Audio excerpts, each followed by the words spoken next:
Burada kamera niye var? İşte kolay gelsin.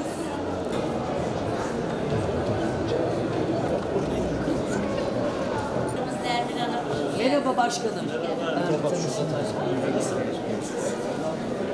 Sağ olun. Nasıl Nevin Hanım? Gelmişsiniz, sefalar getirdiniz. Eksik ama müthiş mutlu oldum.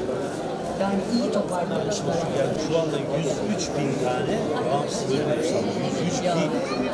bu ara gençlerin ve çocukların katılımı çok iyi bir eğitimci olarak Normalleşmesi söylüyorum. adına da Sağlam kitap okuyan bir bölgeymiş. İnşallah her yıl yine geleceğiz. Başkanım çok memnun oldum. Eyvallah, sağ olun. Gelsin, hoşçakalın.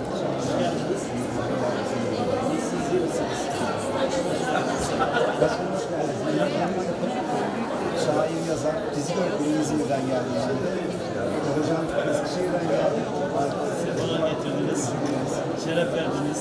Malatya'mıza, fuarımıza, fuarı şenlendirdiğiniz için teşekkür ediyoruz. Güzel emek duyuyormuş.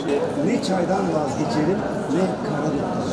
İstanbul ölür bana hele. Tutulduklarıma da sirayet eden vazgeçememe hastalığı var bende.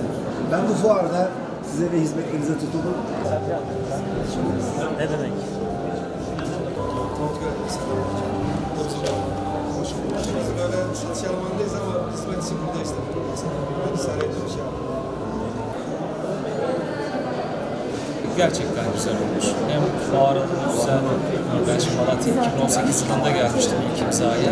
Şimdi o zamandan bu zamana bakıyorum o kadar acayip güzel. Şimdi günlerinden dolayı çok büyük bir başarı. İnşallah daha da iyi olur. Yaşar, kolay gelsin. Türkiye Cumhuriyeti'nin ilk anayasası hangi yılda kabul edilmiştir? 1919, 1921, 1923, 1924. Doğru cevabı 1921 olacaktı.